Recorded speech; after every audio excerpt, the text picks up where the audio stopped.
சிவனே போற்றி. எந்நாட்டவர்க்கும் இறைவா போற்றி. அண்ணாமலையம் அண்ணா போற்றி. கண்ணாரமுதக் கடலே போற்றி. ஏகம்பத்துரையந்தாய் போற்றி. பாகம் பெண்ணுருவானாய் போற்றி. காவாய் கனகத் திரளே போற்றி. கையிலே மலையானை போற்றி போற்றி. எல்லாம் வல்ல எங்கள் ஏகம்பப் பெருமானுடைய திருவடிகளை நான் மனமடிமைகளால் வணங்கிக் கொள்கின்றேன்.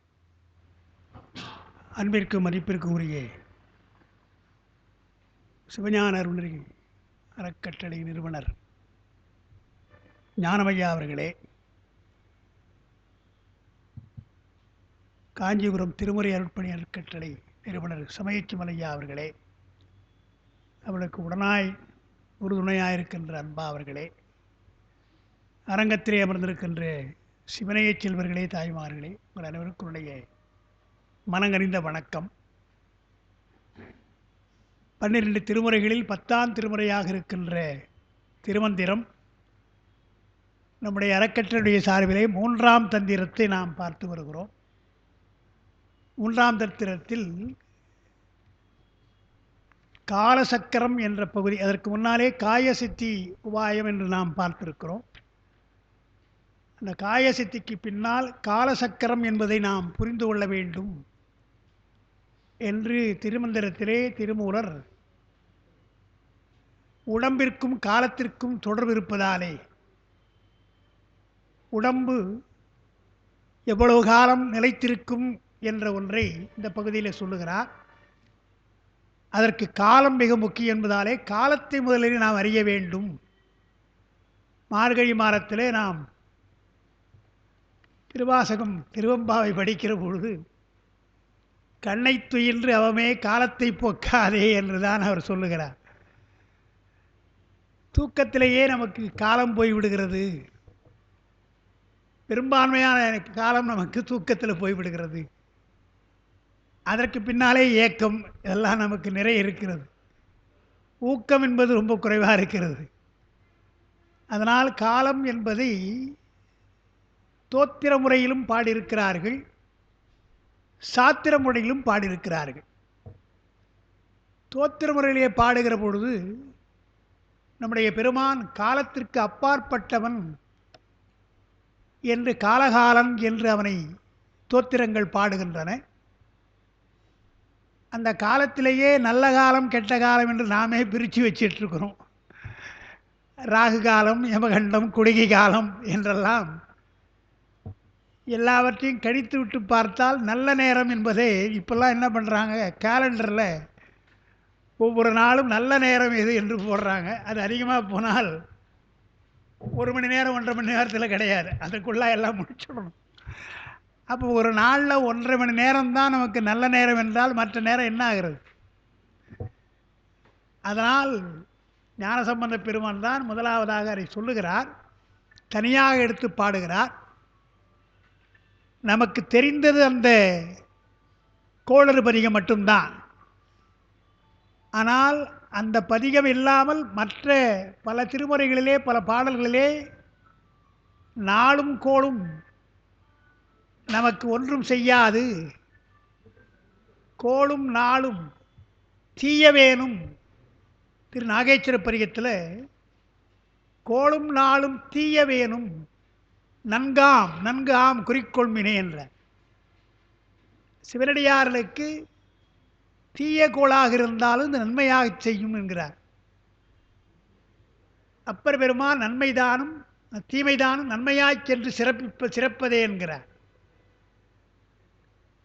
நாளும் கோளும் பதிகத்தில் பாடினாலும் அப்பர் பெருமான் கொள்ளும் கிழமை ஏழானாய், கொள்ளும் கிழமை ஏழானாய் போற்றி என்று கிழமையை சொல்கிறார். 7 கிழமை நமக்கு சரியான நல்ல கிழமை தான். ஏன்னா பெருமானுடைய கிழமை அது. திங்கள் சோமவாரம் மட்டும்தான் பெருமானுக்கு உரியது என்பதல்ல, எல்லாம் அவனுக்கு உரியது என்றெல்லாம் அந்த கணக்கு பார்க்க வேண்டாம், நாளை போக்க வேண்டாம், காலத்தை போக்க வேண்டாம் என்று தான் சொல்லியிருக்கிறார்கள்.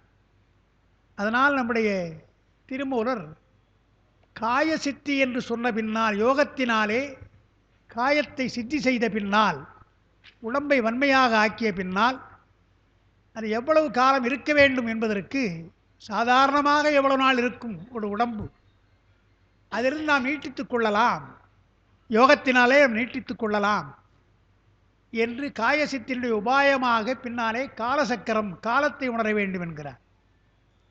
சிவஞான சித்தியாரில் அப்பா அதெல்லாம் மேலே எழுதுகிறாங்க, மேற்கோள் காட்டுறாங்க.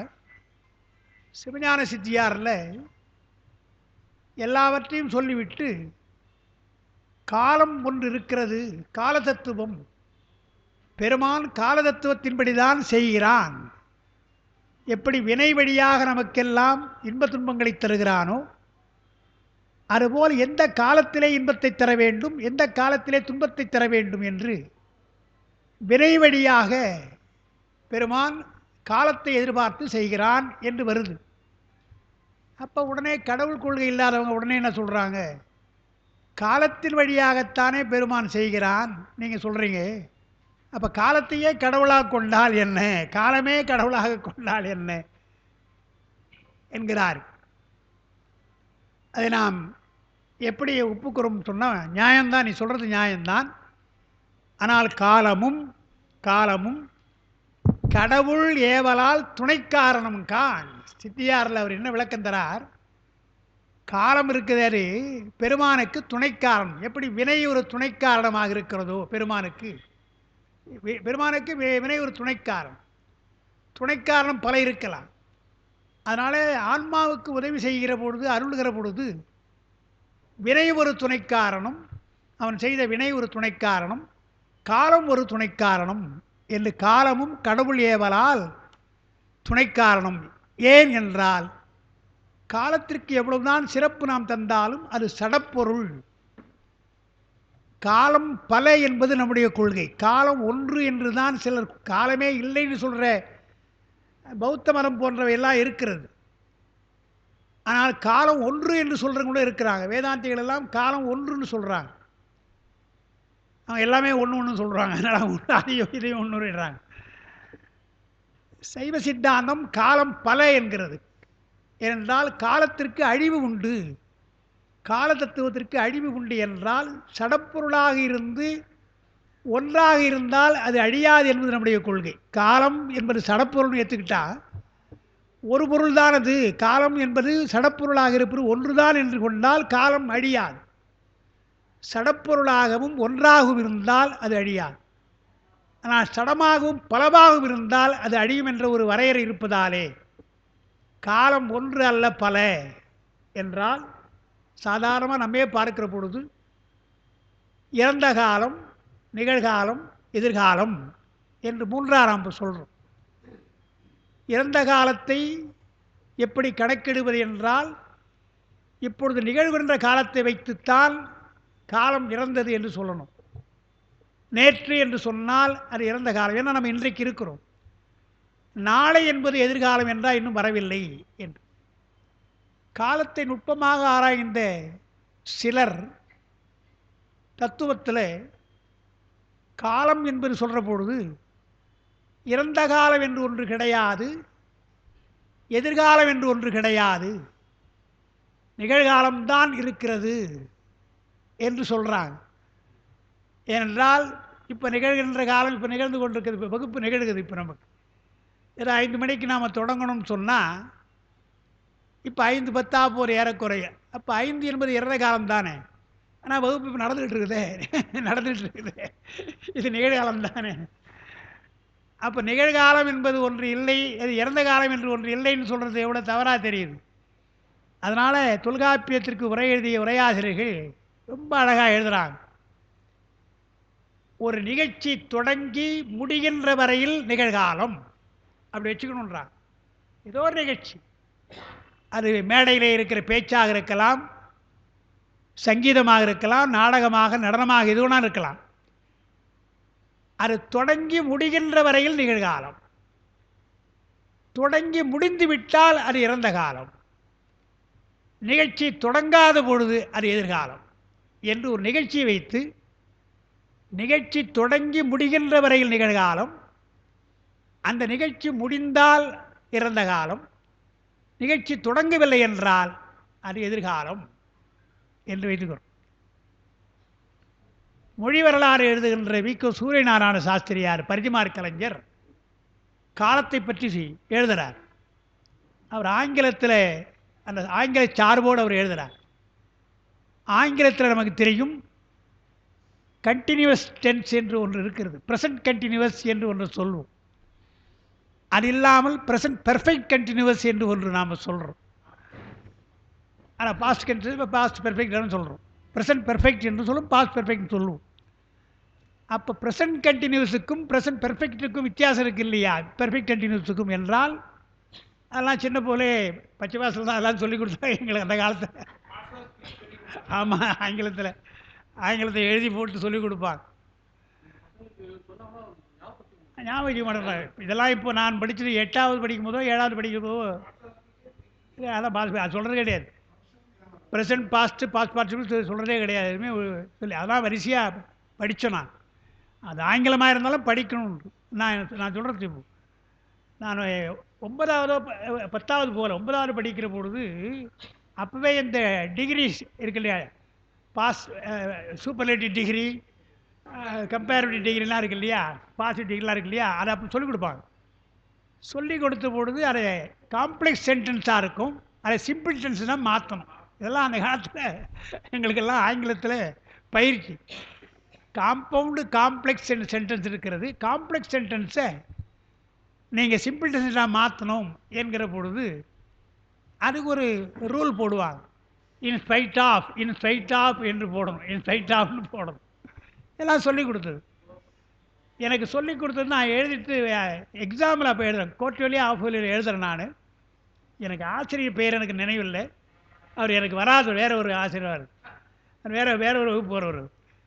இன்ஸ்பைட் ஆஃப் என்பதற்கு நான் என்ன பண்ணேன், ஐஎன் போட்டு SPIGHT இன்ஸ்பைட் ஆஃப் அப்படின்னு நான் என்னமோ ஞாபகத்தில் ஸ்பைட் என்று இன்ஸ்பைட் ஆஃப்னு SPIGHT நல்லா ஞாபகம் இருக்குது. அப்படி எழுதுகிறேன்.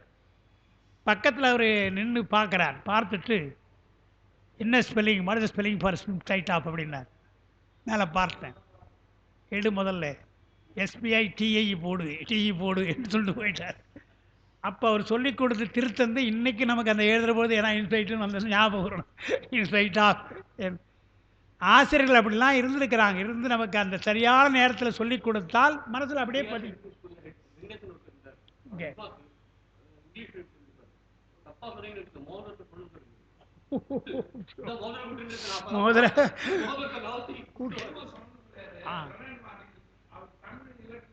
இங்கிலீஷ் நடத்த அவர் ஆங்கிலம் தான் அடிக்கடி பேசுவார். எனக்கு சொல்கிறேன், அதில் ப்ரெசன்ட் கண்டினியூஸ் என்று சொன்னால் இப்போ நான் ஐ எம் டீச்சிங் என்றால் அது ப்ரெசன்ட் கண்டினியூஸ்.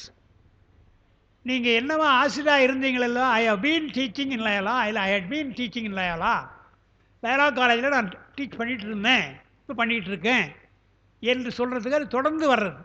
அங்கே பெர்ஃபெக்ட் போடணும். ஐ ஆம் டீச்சிங்னா இப்போ ஒரு கிளாஸில் ஏதோ கொஞ்சம் நேரம் நடத்துகிறோம் இல்லையா, அது ப்ரெசன்ட் கண்டினியூஸ்.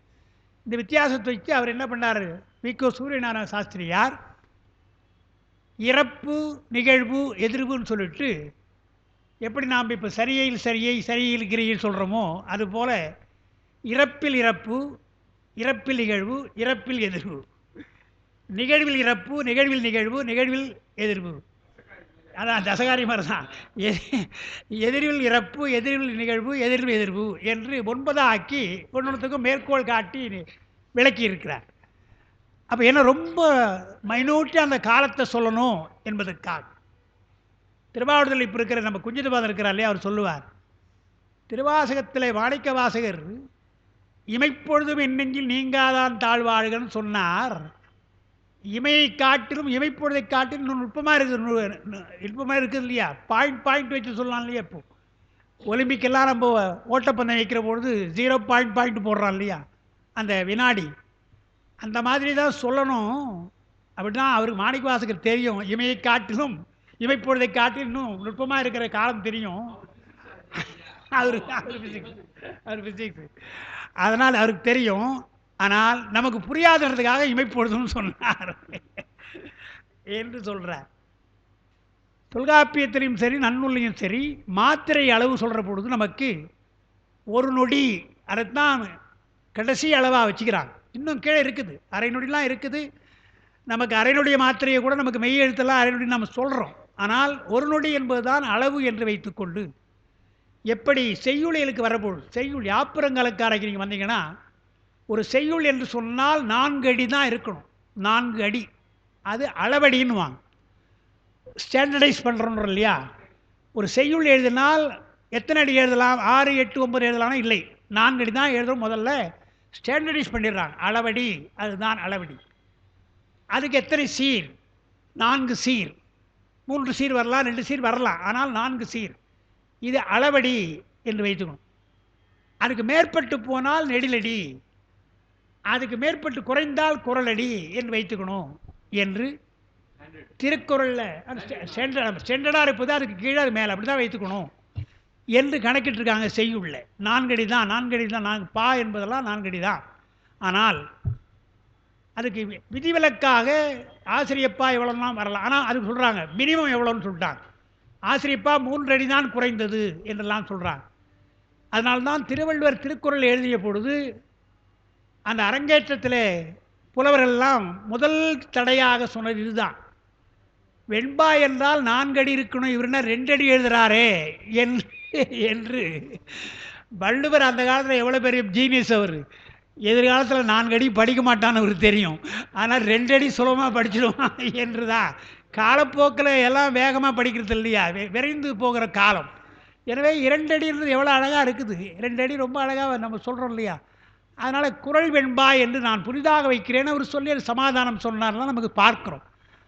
அதுபோல் காலத்திற்கு நாம் எவ்வளோ நமக்கு முக்கியத்துவம் தர வேண்டும் என்றெல்லாம் நமக்கு சொல்லியிருக்கிறார்கள்.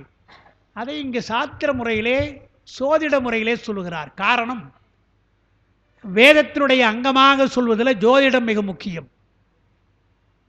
யாதும் ஊரே யாவரும் கேளீர் என்று பாடியவர் கணியன் பூங்குன்றனார் என்று பார்க்கிறோம். கனி மேதாவியார், இதெல்லாம் சங்க காலத்தில் புலவர்கள் பெயர்கள். கணித்தல் என்று சொன்னால் ஜோதிடம், காலத்தை கணித்தல், அவளுக்கு தான் கணியர் என்று பெயர். கணிதம் என்று இப்போது கணக்குவாதிகளுக்கு கணக்காயர், கணிதம் என்று நாம் சொல்கிறோம், கணக்கிடுதல்.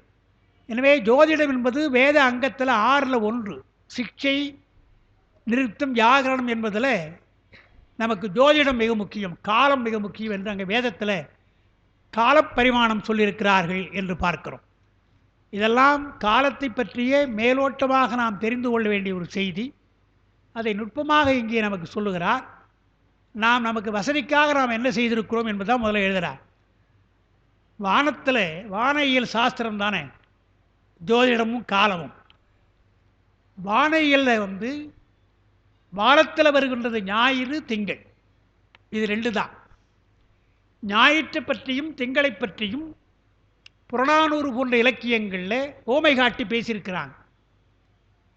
ஞாயிறு என்று சொன்னால் ஞாயிற்றன்ன வெண்திரள் ஆண்மை.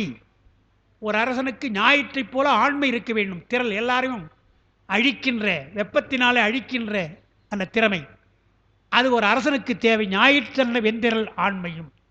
ஆனால் அதே சமயத்தில் திங்கள் அன்ன தன்பெரும் சாயலும், திங்களைப் போல குளிர்ச்சியாக இருக்க வேண்டும். குடிமக்களிடத்திலே, அமைச்சர் போன்றவரிடத்திலே திங்களைப் போல இருக்க வேண்டும், குளிர்ச்சியாக இருக்கணும். பகைவர்களுக்கெல்லாம் அவன் வெண்திரளாக ஞாயிறாக இருக்கணும் என்று உதாரணம் சொல்லியிருக்கிறார். அதுக்கப்புறம் திங்களை பற்றி சொல்கிற பொழுது, ஞாயிற்றை பற்றி இன்னும்லாம் இருக்குது, நான் நேரத்துக்காக குறைக்கிறேன். திங்களுக்கு சொல்கிற பொழுது மாய்தல் உண்மையும் தேய்தல் உண்மையும் திங்கள் புத்தேல் திரிதரும் சொல்லி திரிதருகிறான். வானத்திலே திங்கள் திரிவது எப்படி என்றால் தேய்கிறான், வளர்கிறான், ஒன்றுமே இல்லாமல் அமாவாசையில் மறைகிறான். அப்போ தேய்தல் உண்மையும் மாய்தல் உண்மையும் என்றால் வாழ்க்கை எப்படி நமக்கு தேய்ந்து போகலாம், நாட்கள் தேய்ந்து போகும். ஒருவருக்கு வரையறை செய்யப்பட்ட நாட்கள் தேய்ந்து போகலாம், பின்னாலே அவன் இல்லாமலே போகலாம், மறைந்து போகலாம் என்பதை வானத்திலே வருகின்ற சந்திரன் நமக்கு நினைவூட்டி கொண்டிருக்கிறான் என்றது. காலத்தையும் பிறந்து இறந்து பிறக்கின்ற அந்த செய்தியையும் திங்கள் நமக்கு அறிவுறுத்துகிறது என்று இதெல்லாம் நாம் பழைய தமிழில் இப்படியெல்லாம் சொல்லியிருக்கிறார்கள். அதனால் இங்கே என்ன செய்தார் என்றால் ஸ்தூலமாக தெரிகின்ற மாதம், நாள், மாதம் போன்றவற்றை எல்லாம் சொல்கிறார். இப்போ நமக்கு கேலண்டர்லாம் இப்போ இருக்குது. நாழிகை என்று ஒன்று சொல்கிறாங்க. அந்த நாழிகை என்பது 24 மணி நேரம், 24 நிமிடம் என்று சொல்கிறாங்க. 60 நாழிகை ஒரு மணி நேரம் என்று நாம் பார்க்கிறோம். அந்த நாழிகை நாம் ரொம்ப பார்க்கறது கிடையாது. பொதுவாக மணி கூட 1 மணி ஆகுதுங்க அப்படி தான் சொல்லுமே தவிர 1 மணி 10 நிமிஷம் ஆகுதுன்னு சொல்ல மாட்டோம். பொதுவாக மணி கணக்கு தான் பார்க்கும்.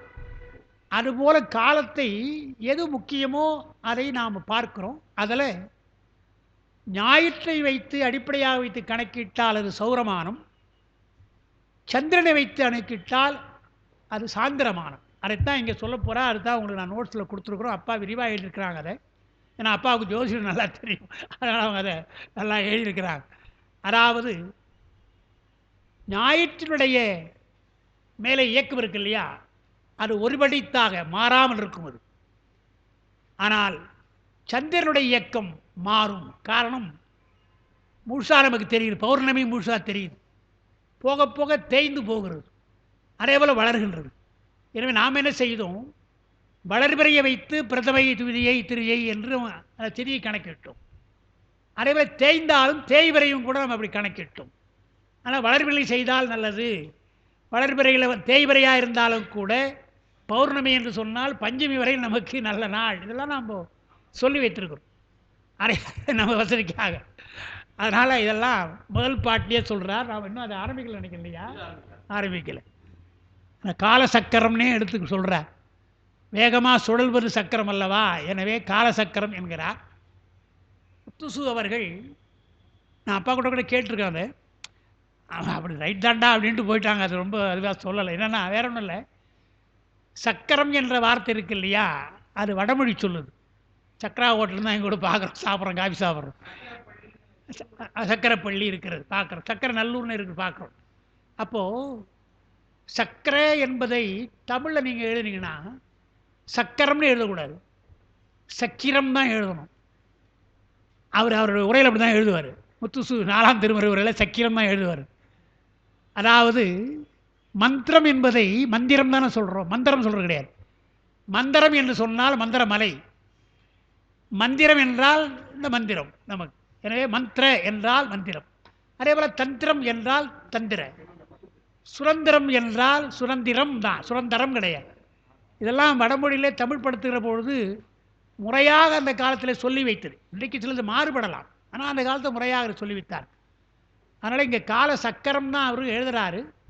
நியாயமாக பார்த்தா கால சக்கிரம் அப்படி தான் இருந்திருக்கணும், பார்க்கணும், இருக்கட்டும். ஆனால் அது நான் அப்பா கேட்ட போது என்னதுன்னா, பழக்கத்தில் வந்துடுச்சு, இனிமேல் மாற்றுறது ரொம்ப கஷ்டம். ஏன்னா சக்கரம் சக்கரம் சொல்லியாச்சு.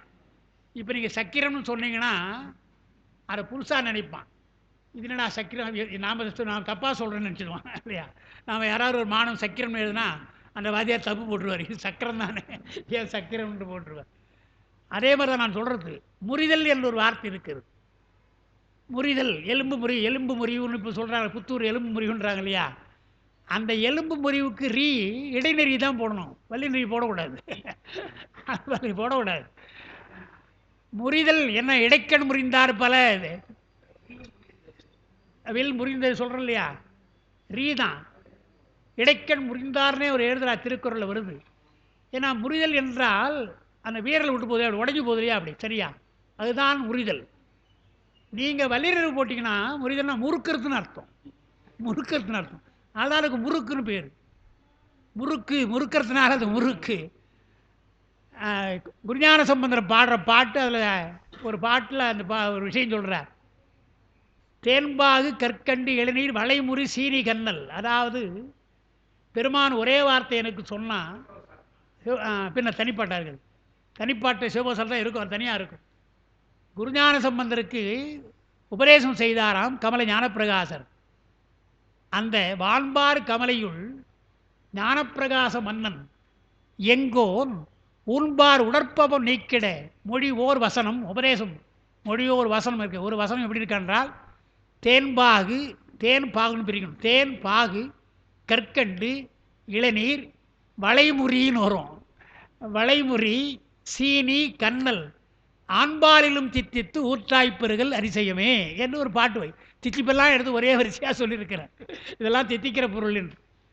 அந்த வளைமுறை என்பது என்ன என்று சொன்னால், முறுக்கு போல தேங்குழல் போல வளைத்து முறித்து இனிப்பாக இருக்கிற ஜாங்கிரி இருக்கு இல்லையா, அந்த ஜாங்கிரியெல்லாம் வளைமுறை என்று நாம் சொல்லலாம். ஜிலேபியெல்லாம் வளைமுறை நாம் சொல்லலாம்.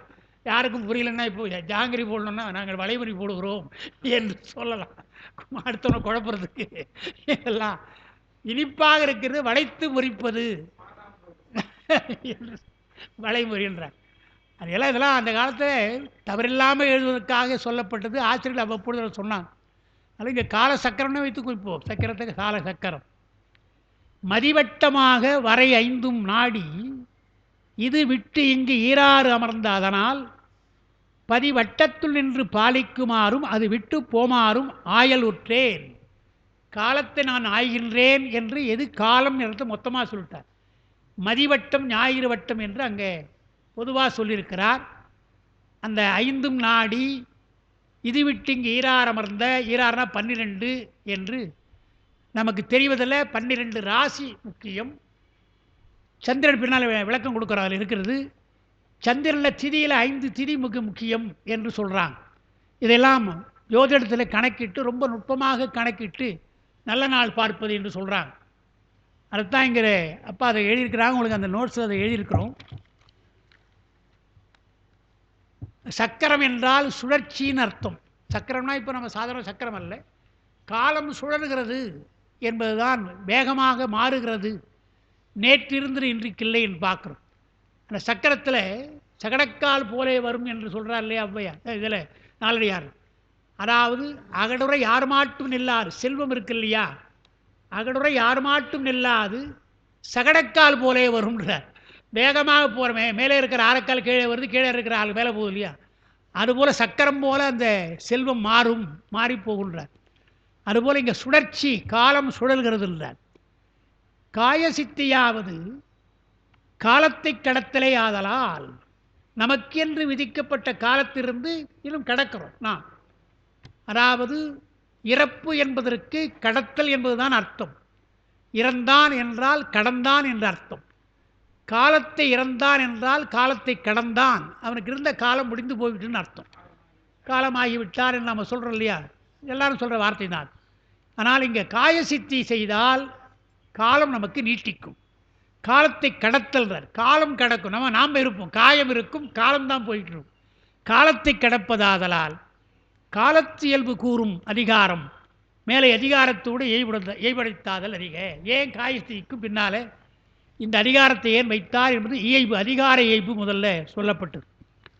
திங்களின் சுற்று 5 பகுதிகளாக வரையறை செய்யப்படுகின்றது. அதனை பின்னால் விளக்குறாங்க. அதனை ஆராய்ந்து பின்பு அதனை விடுத்து ஞாயிறு 12 பொருந்தும் கூற்றினால் இறைவன் காலசக்கரத்துள் நின்று உடலை காக்கும் வகை, காக்கும் உடலை விட்டு உயிர் போகும் வகை, இவற்றை இங்கே ஆராயத் தொடங்குகிறேன். காலசக்கரம் என்றால் உடம்பு நிலைக்கின்ற காலம், உடம்பு அழிகின்ற காலம், விழுகின்ற காலம். அந்த இரண்டையும் நான் ஆராய்கின்றேன். இரண்டையும் பெருமான் செய்வதாலே அங்கே சொல்கிறார், இறைவன் பதிதான் இது செய்கிறான், தலைவன் தான் செய்கிறான், அதை நான் இப்பொழுது ஆராய்கிறேன் என்று முதல்ல மொத்தமாக சொல்லிட்டாங்க. ஆராய்தல் அந்த பாட்டுக்கு இதான் அர்த்தம். உள் விளக்கம் என்ன என்றால், சந்திரன் 12 ராசிகளை ஒரு முறை சுற்றி வருகின்ற வட்டம். ஞாயிறு சூரியன் 12 ராசி போவது போல சந்திரன் வருகிறான். சந்திரனும் 12 ராசி வருகின்றார். சந்திரனும் 12 ராசிகளை ஒரு முறை சுற்றி வருகின்ற வட்டத்திலே அரைவட்டம் 6 ராசி. 6 ராசி வளர்பிறை. சூரியனுக்கு அது கிடையாது, பொதுவாக எல்லாம் போயிட்டே இருப்பான். மற்றொரு அரைவட்டம் 6 ராசி, அது தேய்பிறை. சூரியனும் சந்திரனும் சேர்கின்ற காலம் அது அமாவாசை. ஒரே ராசியிலே பயணிக்கிற சந்திரனும் சூரியனும், சந்திரனுக்கு 6 ராசி வளர்பிறையாக 6 ராசி தேய்பிறையாக இருக்கிறது. சூரிய ஒளியிலே சந்திரன் மறைந்து போகிறான், அது அமாவாசை. சூரியனை, இதெல்லாம் தெரிஞ்ச விஷயம் நமக்கு. சூரியனை விட்டு விலக விலக சந்திரனுடைய ஒளி மிகும், அதுதான் நமக்கு சூரியனுக்கு முன்னே போவது வளர்பிறை என்று நாம் சொல்கிறோம். அது சுக்கிலபட்சம். வெண்மையாக இருக்கிற பௌர்ணமி நோக்கி போனால் அது சுக்கிலபட்சம். அமாவாசை நோக்கி போனால், சூரியனை விட்டு சூரியனுக்கு அருகிலே போனால் அது இருண்டு போகும் சந்திரன், எனவே அது அமரபட்சம் அல்லது கிருஷ்ணபட்சம் என்று நாம் சொல்கிறோம். சுக்கிலபட்சம் அது பூர்வபட்சம் என்றும் முற்பக்கம் என்றும் பின்னால் அமரபக்கம் சொல்கிறோம்.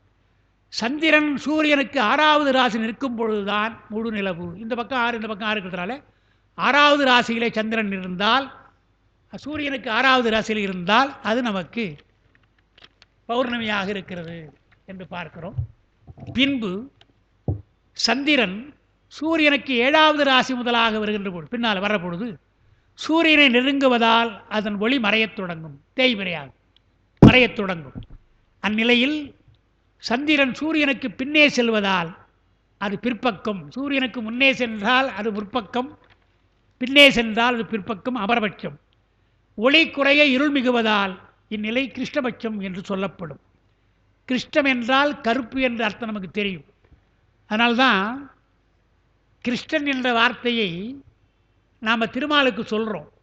கண்ணன் என்ற வார்த்தையை திருமுறைகளோட அளப்பரிதாய், கண்ணனும் அளப்பரிதாயம் நம்முடைய ஞானசம்பந்தம் பாடுறார்.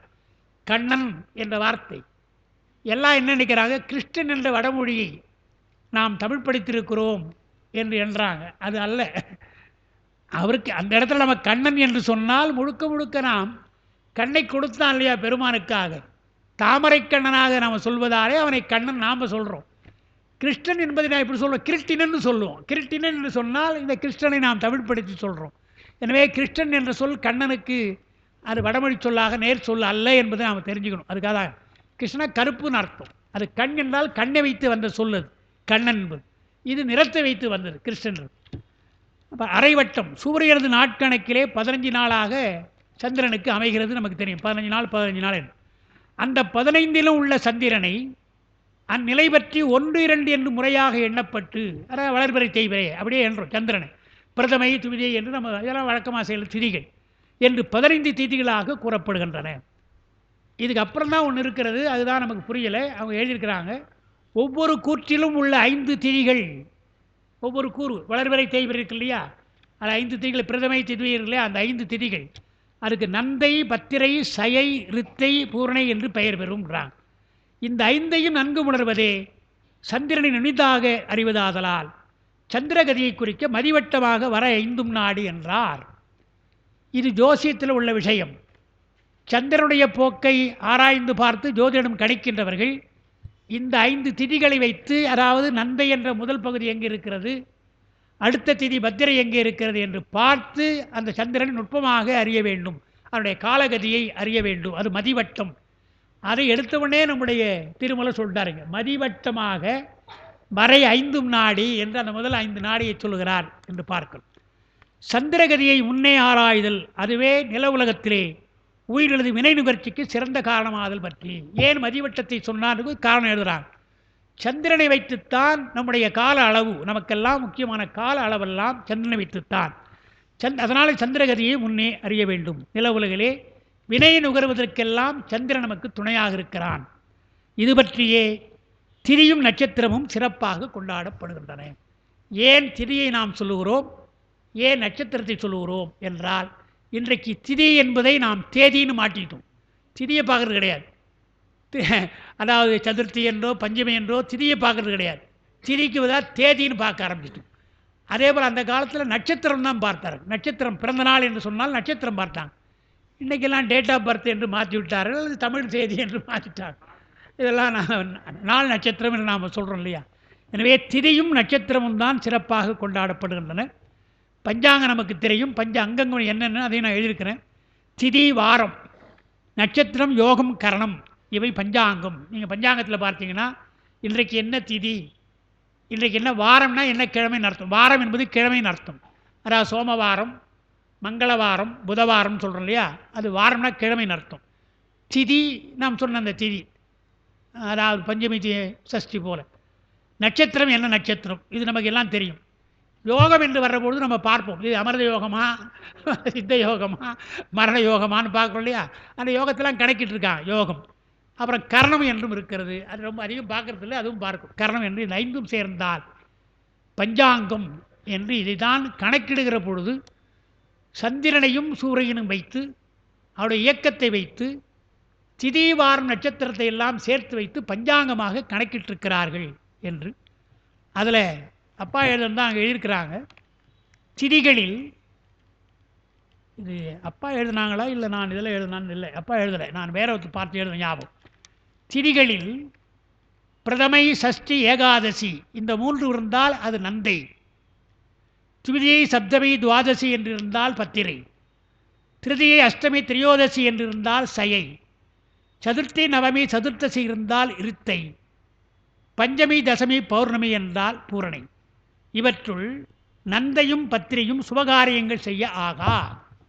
இதெல்லாம் ரொம்ப நுட்பமாக ஜோசத்தில் சொன்னது. இது நான் எங்கே பார்த்தேன்னு எனக்கு ஞாபகம் ஒரு சேர்த்து பழைய புத்தகம் ஏதோ ஒன்று பார்த்து எழுதியிருக்கிறேன். அதனால் சுபகாரியங்கள் ஆகா நந்தை என்றும் பத்திரை என்றும். இப்போ என்ன ஆகுதுன்னா பிரதமை இருக்கு இல்லையா, அது எல்லாருக்கும் தெரிஞ்ச விஷயம். இது பிரதமை தேதியில் நாம் எந்த காரியம் செய்ய மாட்டோம், நல்ல காரியம் செய்ய மாட்டோம்.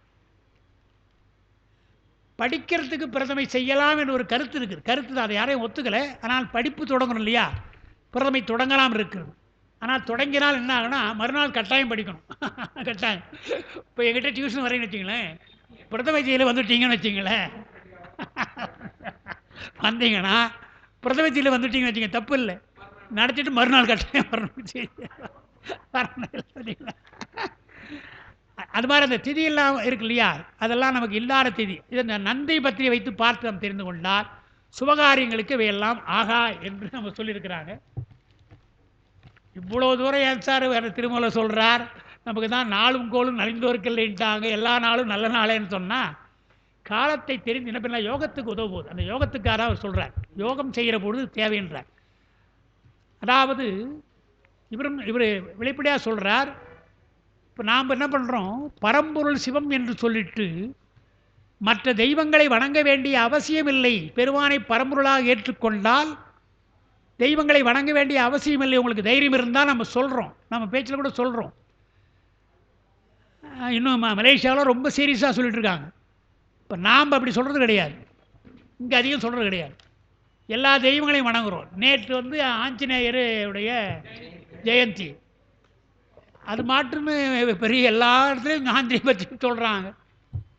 எங்கள் மகளுக்கு ரொம்ப தெரிஞ்ச ஒரு அம்மா ஒரு ஆஞ்சநேயர் தான் கொடுக்குறாங்க, இது வச்சுங்க இன்னைக்கு நாம் என்ன பண்ணுறது, வடமாலை சாத்தணும், இதெல்லாம் வரிசையாக அந்த வழிபாடு போயிடும். ஆனால் என்ன சொல்கிறாங்கன்னா இவர் திருமணம் என்ன சொல்கிறார், பெருமான் வகுத்து அந்த அதிதெய்வங்களை வைத்திருக்கிறான், அந்த அதிதெய்வங்களை வணங்குவதே தவறில்லைன்னு எழுதுகிறார்.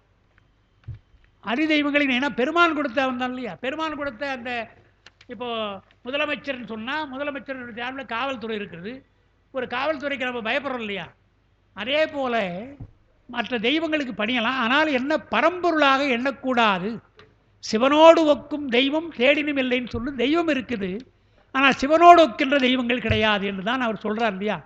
அதனால் இங்கேயும் நாம் பார்த்தீங்கன்னா யோகத்தில் சொல்கிற பொழுது அந்த நாட்களை சொல்லி இதெல்லாம் அந்தந்த அதிதெய்வங்கள் என்று அவர் சொல்லுகிறார் என்று பார்க்கிறோம். அதனால தான் என்று சொல்கிறார். அப்புறம் சுபகாரியங்கள் செய்ய ஆகா. அப்புறம் திதி அமுத யோகங்கள், ஞாயிறு பிரதமை சஷ்டி திங்கள் துவிதியை சப்தம் இதெல்லாம் இருக்கணும், இதெல்லாம் இருந்தால் சுபகாரியங்கள். செவ்வாய் சதுர்த்தசி, புதன் அஷ்டமி திரிதியை திரியோதசி, வியாழக்கிழமை நவதி, நவமி வெள்ளி ஏகாதசி, சனி சதுர்த்தசி. சுபகாரியங்கள் செய்ய திதி அமுத யோகம்.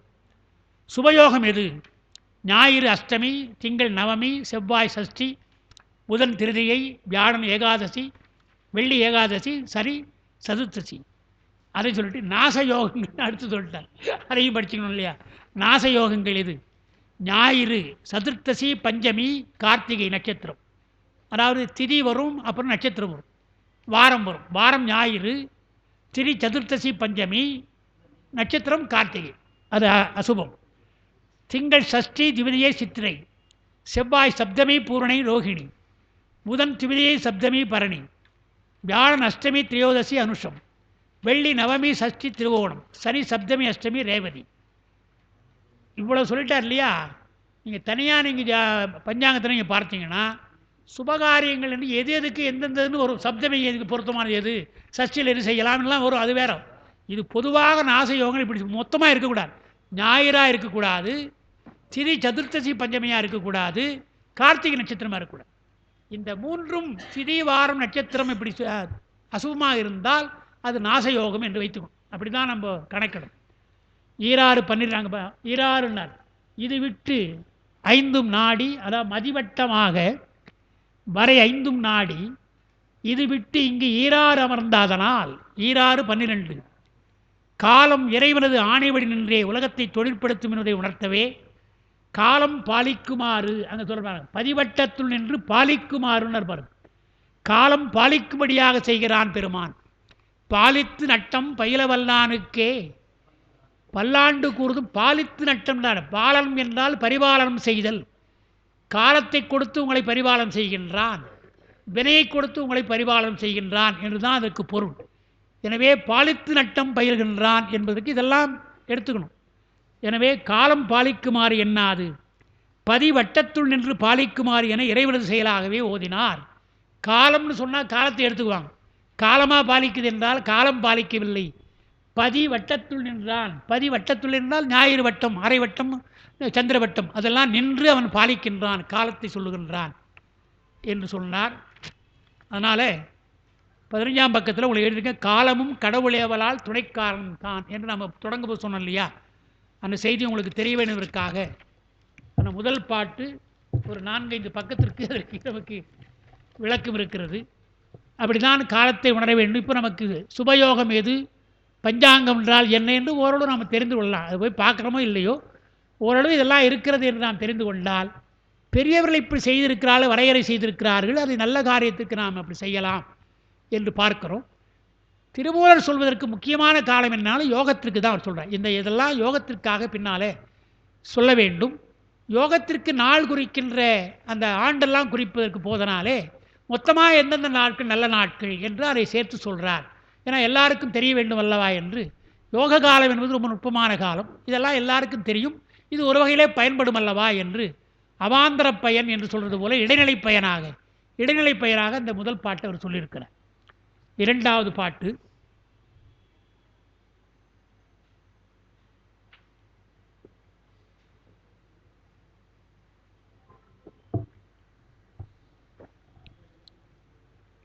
உற்றறிவு 5 உணர்ந்தறிவு 6 7 கற்றறிவு 8 கலந்தறிவு 9 பற்றிய 10 பலவகை நாழிகை அற்றது அறியாது அழிகின்றவாறே. இப்படியெல்லாம் நமக்கு தத்துவங்களை கொடுத்திருக்கிறான் பெருமான். அதையெல்லாம் நாம் உணராமல் இருக்கிறோம், இந்த நாழிகை உணராமல் இருக்கிறோன்றது தான் இங்கே சொல்கிறார் அவர். அந்த உற்று அறிவு 5 உங்களுக்கு விளக்கம் கொடுத்துருக்குறோம். 5 என்பது முதல்ல 5 புலன்களை பொருந்துகின்ற 5 பொறிகள். முதலாவதாக நாம் பயன்படுத்துவது என்பது எனக்கு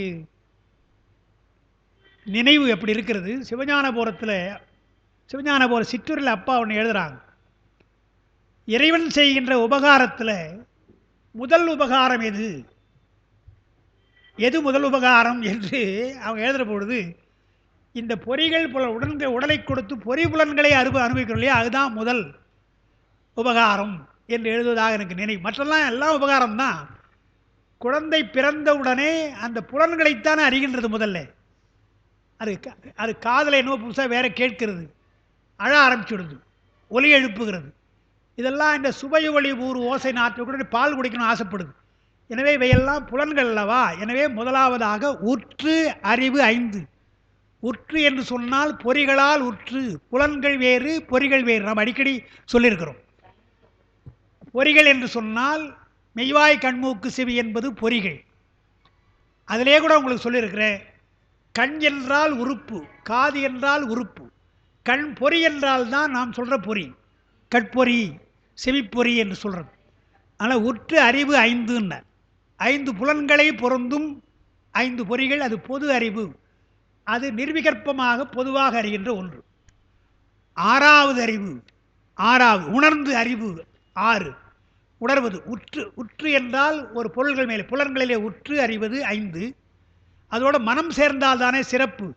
அது சவிகற்ப காட்சிக்கு மனம் தேவைன்னு நம்ம படிக்கிறோம் தத்துவத்தில். அது 6வது, அது சிறப்பறிவு.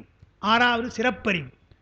அப்புறம் 7வது என்ன என்றால் உணர்ந்து உடனே அழுந்துதல். அதிலே அனுபவித்தல், அழுந்தி அறிதல் என்று நமக்கு சொல்கிறோம். எனவே 7 என்பது உயிர், அழுந்தி அறிவது. 5 பொறிகள், 6வது மனம், 7வது உயிர், உயிர் அழிந்தெறிகிறது. 8வது என்ன என்றால் கற்ற அறிவு 8. கற்பது, நூல்களை கற்றல் என்பது கலைஞானம். கலைஞானம் வருவது என்பது 8. கற்றறிவு என்பது 8 நூல்களை கற்றல். அப்புறம் கலந்து அறிவது. கலந்து என்று சொன்னால் நான் கலந்து பாடுங்கால்னு சொன்னார் இல்லையா வள்ளலார். நான் அனுபவிக்கிறேன், அதை கலந்து என்று திருவாசகத்தை நான் அனுபவிக்கிறேன். அதனால் கலந்து என்றால் அனுபவித்தல். கலந்து அறிவது என்பது கற்றவற்றை அனுபவமாக உணர்வது. அதுதான் நிற்க அதற்கு தக என்று சொன்னார். நாம் படித்தபடியே நடக்கிறோம் இல்லையா, அதுதான் அனுபவம். 9 என்பது கற்றவற்றை அனுபவமாக உணர்வது. அப்புறம் பற்றிய 10 என்றால் அனுபவமாக உணர்வதை நாம் கடைப்பிடிப்பது, விடாமல் கடைப்பிடிப்பது என்று.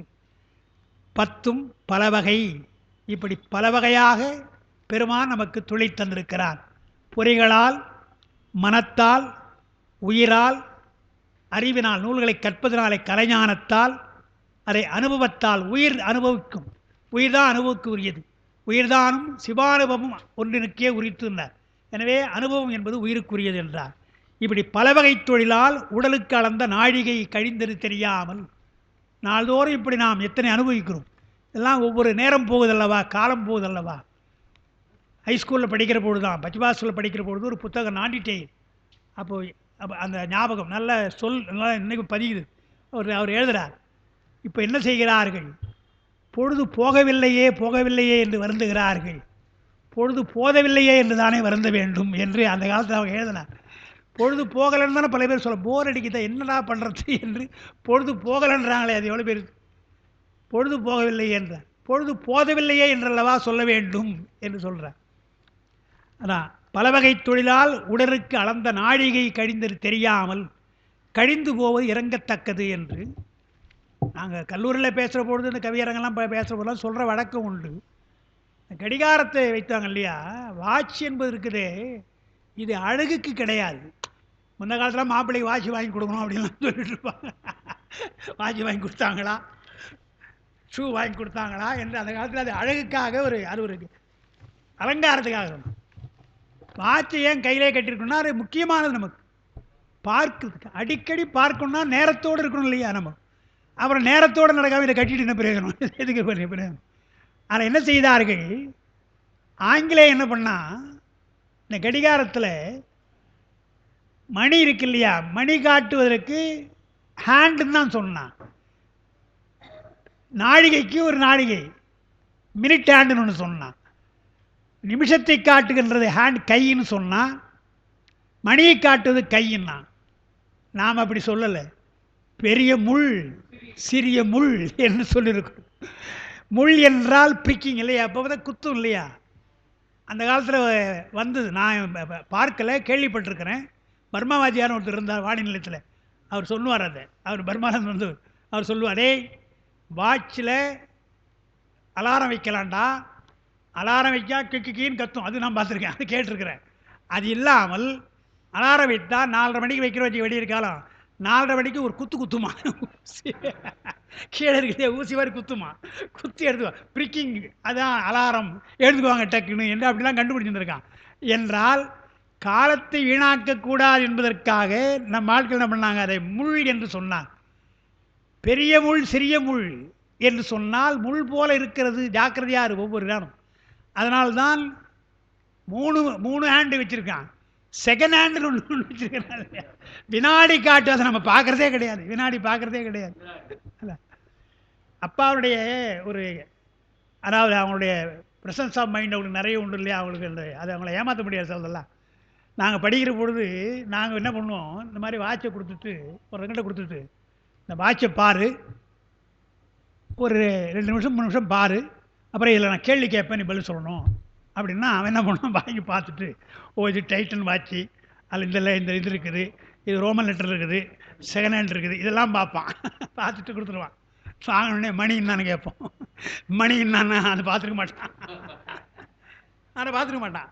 வாட்சை வாங்கினோடனே மணி தானே பார்க்கணும், அதை விட்டுட்டு மற்றெல்லாம் பார்ப்பான். அதுக்காக தான் நாங்கள் இந்த எல்லாருக்கும் வைக்க எல்லாம் ஏமாந்துருவான். எல்லாம் வச்சுட்டா இதை பார்ப்போம் அதை பார்ப்போம் தவிர மணி பார்க்கறது கிடையாது. இது நான் பிஏ படிக்கிற பொழுது நாங்கள் விளையாட்டை லீவுக்கு போகிறேன் தருமபுரத்துக்கு. அப்பா அங்கே இருக்காங்க. அப்பாவை ஏமாற்றணும்னு அப்போ நான் ஒரு ஃபேவரில் பண்ண ஒரு வாட்ச் கட்டியிருந்தேன். அப்பா கிட்ட கொடுத்து, அப்பா ஒரு நிமிஷம் கொஞ்சம் பாருங்கள், இதை நான் கேள்வி கேட்பேன் அப்படின்னேன். அப்பா கேள்வி கேட்குறியா, சரி கூடுறா அப்படின்னு.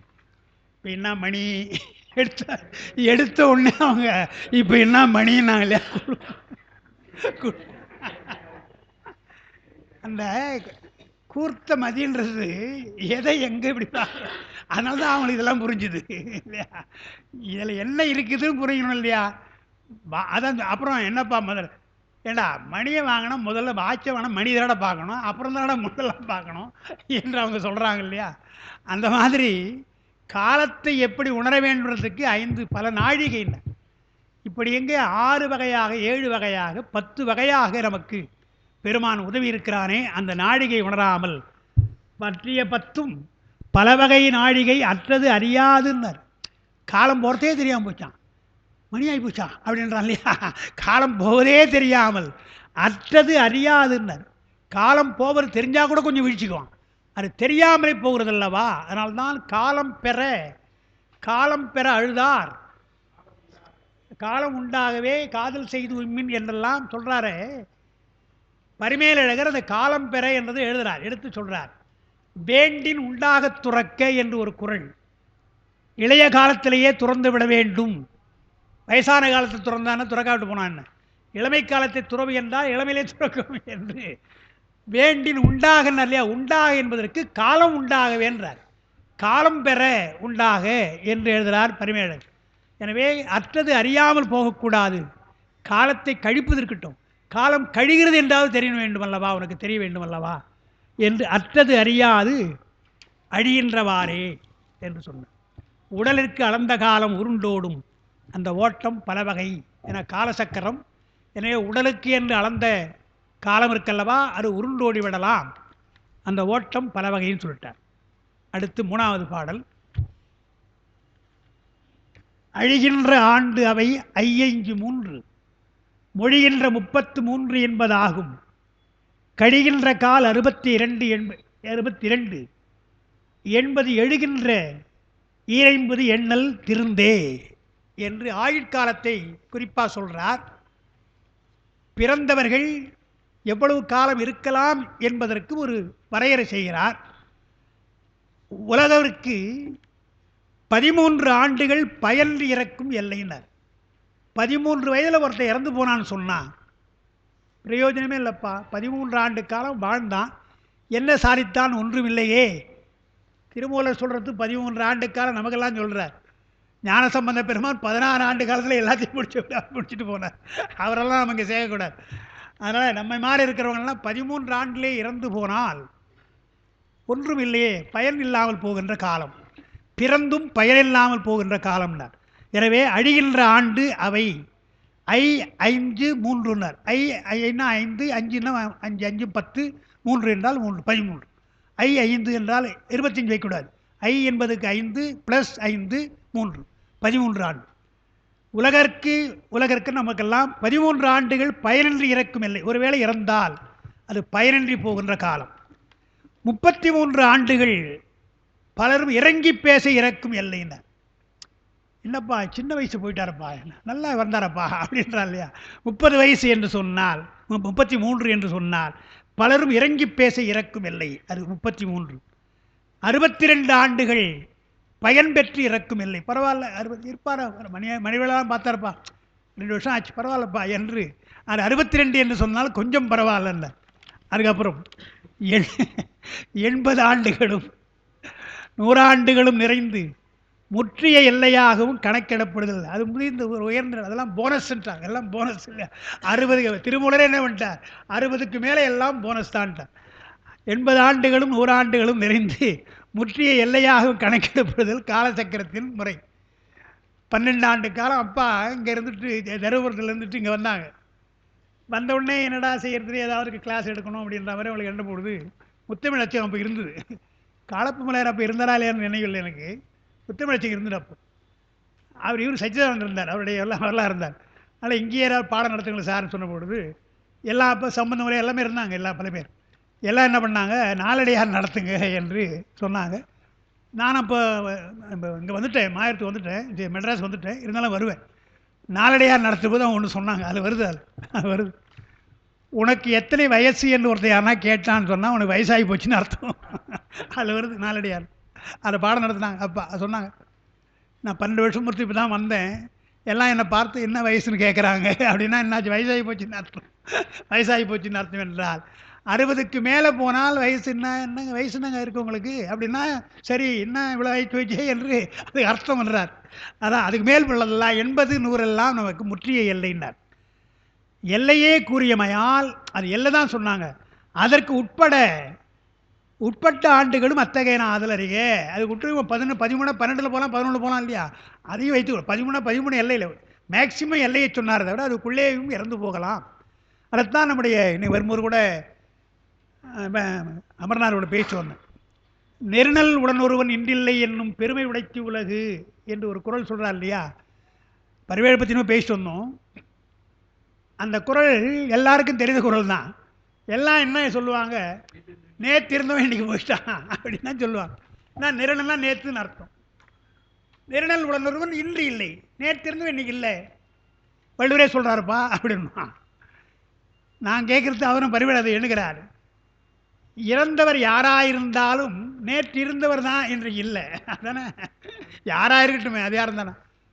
நேற்று நல்லதானே பிறந்தார் அப்படின்றோம் இல்லையா. நேற்று இருந்தவர் தான், நேற்று இருந்தவர் இன்று இல்லை என்பது இருக்குதே, அது நாம் சொல்வது போல வள்ளுவர் சொல்லலை. யாராயிருந்தாலும் நேற்று இருந்தவங்க எனக்கு இறந்து போயிட்டாங்க, அதில் என்ன பெருமை இருக்குது. அதான் பரிமையை யோசிக்கிறார்.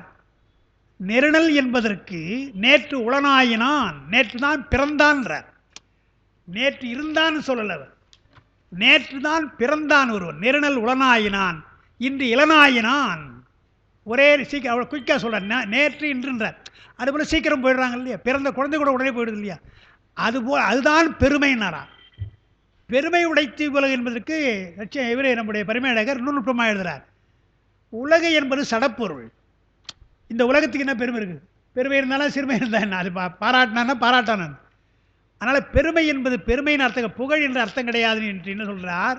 இந்த உலகத்திலே அதிகமாக நடப்பதுன்னு அர்த்தமாக, பெரிதாக நடப்பது எது, பெரிதாக நடக்கிற நிகழ்ச்சி எது என்று சொன்னால் திருவிழாக்கள் நடக்குது. இப்போ நீ ஆஞ்சநேயருடைய ஜெயந்தி நடக்குதுன்னா இதெல்லாம் ஒவ்வொரு நாள் வருஷத்துக்கு கூட தானே டெய்லியாக நடக்குது. ஆனால் இடைவிடாமல் அதிகமாக நடப்பது எது என்றால் இறப்பு தான்.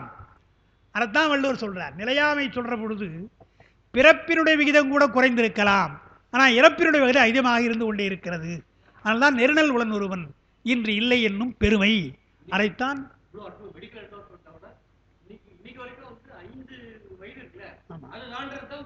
அடுத்து வரப்போகுது, அடுத்து இங்கே சொல்ல போகிறார், அந்த விஷயத்தை அவர் சொல்ல போகிறார். அதாவது வயது பிறந்து விட்டால் குழந்தை எப்படி வளர்க்கிறார்கள், வளர்க்கின்ற பொழுது ஆளாக்கிறவர்கள் சொல்கிறோம் இல்லையா, அதை சொல்ல போகிறார். திருமுறை இங்கே சொல்கிறார் எப்படின்னு சொல்ல போகிறார். அடுத்த பாட்டில் வரும், அதெல்லாம் பார்க்கலாம். அதாவது அதான் எல்லையே கூறினார், அதனுக்கு மேல் எல்லை கூறினார். அதுக்கு உட்பட்ட ஆண்டுகளும் அத்தகைய ஆதலறிய. திருந்து என்றால் திருந்துதல் உடையது. நாங்கள் பாட்டில் திருந்துன்னு வர்றதுனால திருந்துதல் உடையதுன்னு சொன்னார். காலசக்கரம் ஒரு வகையால் சுடலாது, பல்வேறு வகையால் சுடலுதல். எல்லாருக்கும் ஒரே மாதிரி இல்லை, பிறந்தவர்கள் எல்லாருக்கும் ஒரே காலம் கிடையாது, ஒவ்வொருத்தரும் ஒரு ஆயுட்காலம் என்று வருது. நம்ம முன்னே படிச்சிருக்கிறோம். நித்த சங்காரம், வைத்த சங்காரம், உய்த்த சங்காரம் என்று இங்கே சொல்கிறார் திருமூலர். சங்காரத்தை பற்றி சொல்கிற நான் படிச்சுட்டு வரேன். நித்த சங்காரம், வைத்த சங்காரம், உய்த்த சங்காரம்ன்றார். அது என்ன உரை என்றால், நித்த சங்காரம் என்றால் நாள்தோறும் தூங்குறோம் இல்லையா, அதுதான் நாள்தோறும் சங்கரிச்சிடறான் பெருமா, ஒன்றும் இல்லாமல் தூங்குறோம் இல்லையா, நான் என்ன நடக்குன்னு தெரியாது. நித்த சங்காரம் என்றால் நாள்தோறும் போய் தூங்குறோம் இல்லையா, அதுதான் நித்த சங்காரம். வைத்த சங்காரம் தான் அவரவருக்கு வைத்த ஆயுட்காலம். இவங்க சொல்கிறார் இல்லையா, வைத்த சங்காரம் என்றால் அவரவருக்கு வெவ்வேறு வகையாக வைத்த ஆயுட்காலம், அது வைத்த சங்காரம். உய்த்த சங்காரம் என்றால் ரெண்டு வகையாக சொல்கிறோம். உய்த்தல் என்று சொன்னால் தப்பித்தல் ஒரு அர்த்தம் இருக்கிறது, செலுத்துதல் ஒரு அர்த்தம் இருக்குது தமிழில். உய்த்தல் என்று சொன்னால் மா உய்த்தல், குதிரை உய்த்தல், தேர் உய்த்தல் சொல்லலாம், செலுத்துதல். பெருமான் என்ன செய்கிறான், இந்த உயிர்களை வினைகளுக்கு ஏற்றால் போல செலுத்துகிறான். இந்த பிறப்பிலை செலுத்தினான், இந்த வினை முடிந்தவுடனே அடுத்த பிறப்புக்கு கொண்டு வருகிறான். அதுக்கு அடுத்த பிறப்பு புல்லாகி பூடாகி பல வகையாக அது உய்த்தல். பிறந்தவன் இறந்து போனால் அடுத்த பிறப்புக்குள்ள வழியை செய்கிறான். அது எப்படி பிறக்க வேண்டும்? அச்சு மாறி பிறக்கலாம். அதாவது எறும்பாயிருப்பது மனிதனாக பிறக்கலாம், ஈயாயிருப்பது விலங்காக பிறக்கலாம், அப்படி அச்சு மாறி பிறக்கலாம். இதெல்லாம் செய்வது உய்த்தல்னு அர்த்தம். இன்னொன்று உய்த்த சங்காரம் என்றால் சங்கார காலத்திலே எல்லா ஆன்மாக்களையும் ஒடுக்குகிறான், எல்லாவற்றையும் ஒடுக்குகிறான் அர்த்தம். இன்னொன்று சில உயிர்களை எல்லாம் ஆன்மாக்களை எல்லாம் பெருமான் தன் திருவடிக்கு வைக்கின்றான், திருவடிக்கு சேர்த்துக் கொள்ளுகிறான் என்று சங்காரத்தை எப்படி விரிவாக அங்கே திருமூலர் சொன்னார். நித்த சங்காரம், வைத்த சங்காரம், உய்த்த சங்காரம் என்று. அதுபோல இங்கே அவரவருக்கு உள்ள வைத்த சங்காரம் ஆயுட்காலம் பல்வேறு வகையாக காலம் சொல்கிறது என்று சொன்னார். அடுத்த பாடல் திருந்து தினம் அத்தினத்தினொடு நின்று இருந்து அறிநாள் 1 2 2 பொருந்திய நாளோடு புக்கறிந்தோங்கி வருந்துதல் இன்றி மனை புகழாமே என்று சொல்கிறார். அந்த முன்ன சொன்னோம் இல்லையா, இந்த நாள் சுபயோகம் நல்லா பார்த்தமே, அதே மாதிரி தான் ஏறக்குறைய இந்த பாடல். இதற்கு தான் உங்களுக்கு என்ன பண்ணியிருக்கிறேன், தனியாக நட்சத்திர பார்வைன்னு ஒன்று கொடுத்துருக்கேன். சும்மா இப்போ இன்னைக்கு கொடுத்துருப்பாங்க அந்த பாட்டுக்குள்ளதான் எப்படி பார்க்கணும். சிலவற்றை நம்ம பின்பற்றுறோம். இந்த திருமந்திரத்தை படிக்காமலே பழக்கத்தின் காரணமாக சிலவற்றை பின்பற்றுறோம். அதாவது திருந்து தினம் அத்தினத்தினோடு நின்று இருந்து அறிநாள் 1 2 2 3 பொருந்திய நாளோடு புக்கறிந்து ஓங்கி வருந்துதலின்றி மனை புகழாமேன்னார். பாட்டு இருக்கட்டும், அதுக்கு அர்த்தம் என்னன்னு பாருங்க. பிறந்த நட்சத்திரம், முதல்ல உங்களுடைய நட்சத்திரம் பிறந்த நட்சத்திரம் முதல்ல எடுக்கணும். அதனோடு 2 4 6 என்பவற்றை கூட்ட. உங்களுக்குள்ள பிறந்த நட்சத்திரம், அதுதான் உங்களுக்கு அந்த இதை கொடுத்துருக்குறேன். உங்களுக்குள்ள பிறந்த நட்சத்திரத்தை வைத்துக்கொண்டு அதிலிருந்து 2 4 6 ஈவன் நம்பர் அனுப்பணும். 2 4 6 என்று வைத்தால் என்ன வரும்? 3 5 7 என்னும் எண்ணுமுறைகள் வரும் நட்சத்திரம். 3 என்றும் 5 என்றும் 7 என்றும் வந்தால் அந்த நட்சத்திரம் உங்களுக்கு ஆகாது. பிறந்த தினத்தோடு பிறந்த நட்சத்திரம் ஆகாது, பிறந்த நட்சத்திரம் ஆகாது, ஜென்ம நட்சத்திரம் சொல்லுவாங்க. அதனோடு 2 4 6 கூட்டினால், அதுதான் உங்களுக்கு நான் எழுதியிருக்கிறேன். இப்போ அஸ்வினி, நான் அஸ்வினி முதல்ல எடுத்துட்டேன், சுலபத்துக்காக எடுத்துட்டேன். அப்பாவுக்கும் அஸ்வினி நட்சத்திரம், அதனால் அஸ்வினி எடுத்துக்கிட்டேன். அஸ்வினி ஜென்ம நட்சத்திரம், அது ஆகாது. அதுக்கப்புறம் பரணி கிருத்திகை இருக்குல்ல, 3வது நட்சத்திரம், 2 கூட்டினால் கிருத்திகை, அது ஆகாது. 5வது மிருகசீரிடம், கிருத்திகை அப்புறம் ரோகிணி அப்புறம் மிருகசீரிடம், அது ஆகாது. அதுக்கு 6வது இருப்பது புனர்பூசம், அதுக்கடுத்து பூசம், இல்லை திருவாதிரை, மிருகசீரன் திருவாதிரை, அதுக்கடுத்து புனர்பூசம், அது 7வது நட்சத்திரம். எனவே 1 3 5 7 ஆகாது. இப்போ நீங்கள் என்ன பண்ணணும், உங்கள் நட்சத்திரம் எது பார்த்துக்கணும். இப்போ நான் உதாரணத்துக்கு தான் போட்டிருக்கேன். உங்கள் நட்சத்திரம் எது பார்த்துக்க, அதுலேருந்து 3 5 என்று நாம் பிரிச்சுக்கணும். இது ஒரு விஷயம். முதல்ல கூட்ட வருகின்ற நட்சத்திரம் ஒழித்தால் மற்ற நட்சத்திரங்களிலே, மற்ற இருக்கிற நட்சத்திரங்களை இதெல்லாம் விட்டுருங்க. ஜென்ம நட்சத்திரம் இதுபோல் 3 4 5 விட்டுட்டுனால இல்வாழ்க்கைக்குரிய யாதொரு செயலையும் தொடங்குதல் பொருந்தும். இல்வாழ்க்கைக்குரிய என்ன, நம்முடைய உலகியலுக்காக சொல்கிறது இந்த பாட்டு, யோகம் அல்ல. உலகியலுக்காக இல்வாழ்க்கைக்கு திருமணம் இருக்கலாம், மற்ற நல்ல காரியம் இருக்கலாம், வீடு கட்டலாம், மனைவுக்கு விழா, எல்லாம் எத்தனையோ இருக்கு இல்லையா. எல்லாவற்றுக்கும் நட்சத்திரத்தை பார்ப்பது இந்த வழியிலே பார்த்து கொள்ளலாம் நீங்கள் என்று சொன்னார். அதுக்கப்புறம் பாருங்கள், விலக்கப்பட்ட நாட்களிலே தொடங்கினால் அந்த நாள் வீணாக கணி, விலக்கப்பட்ட நாளில் கூடாது, வீணாக போயிடுட்டார். அப்புறம் யோகியர் யோகம் தொடங்குவதற்கு உரிய நாளும் இங்கு ஆம் எனப்பட்ட அவையே என்பதுக்கு உரியவாராம். யோகத்தை, அது நல்ல செயல் தானே, யோகம் செய்வது நல்ல செயல் தானே.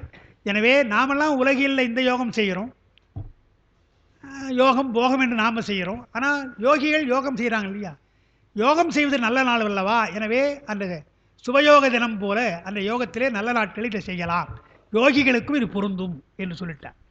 அதுக்கப்புறம் ஒன்று சொல்கிறாங்க, உங்களை அதை எழுதியிருப்பேன். 27 நட்சத்திரங்களை 9 3 கூறாக பிரிக்கணும். 9 9 9 9 27 3 9ஆக பிரித்து 3 கூறாக வகுத்து 3 கூற்றிலும் முதலில் உள்ள நட்சத்திரங்கள் முறையே முதலில் உள்ள நட்சத்திரங்கள் முறையே ஜென்ம நட்சத்திரம், அனுஜன்ம நட்சத்திரம், திருஜென்ம நட்சத்திரம் எனப்படும். அந்த மூன்றும் ஆகா. உங்களுக்கு ஒரு ஜென்ம நட்சத்திரம் இருக்கலாம். இந்த 9 27 ஆக்கிட்டிங்கன்னா 27 ஆக்கிட்டு உங்கள் நட்சத்திரம் அதில் வரப்போகுது, ஜென்ம நட்சத்திரம் வரப்போகுது. அதுக்கடுத்து இனி பார்த்தீங்கன்னா இப்போ தான் எழுதியிருக்கிறேங்க. அதாவது அஸ்வினி முதல் ஆயில்யம் வரை 27 9ன்னா அஸ்வினி முதல் ஆயில்யம் 9.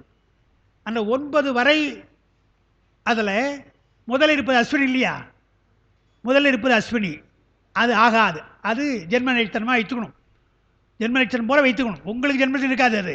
ஆனால் பிரிக்கிற பொழுது அதையே ட்ரீட் பண்ணுறது எப்படின்னா அதுதான் ஜென்ம நட்சத்திரம் வைத்துக்கணும்.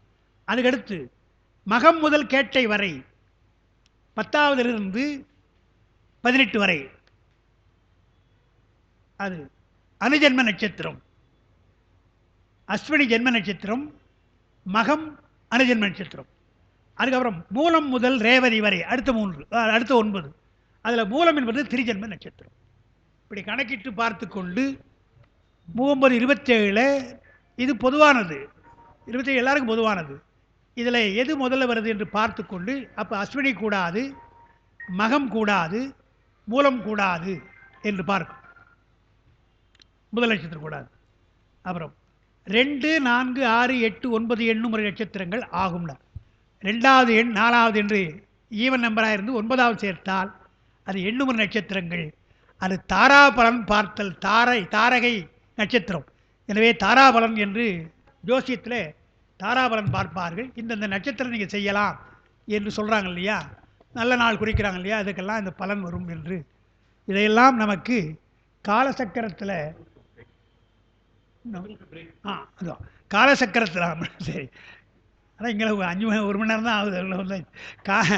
காலசக்கரத்தில் இதையெல்லாம் நாம் தெரிந்து கொண்டது உலகியலுக்காக செய்யலாம். யோகத்தில் செய்கிறவர்களுக்கும் யோகிகளுக்கும் அது உண்டு என்று 3 பாட்டு நாம் 4 பாட்டு நடத்தியிருக்கோம் இல்லையா? 4 பாட்டு நடத்தியிருக்கோம். 5வது பாட்டு இன்றைக்கு நம்ம நோட்ஸ் கொடுத்துருப்போம். இடைவேளைக்கு பின்னால் நம்ம மீண்டும் அதை சிந்திக்கலாம்.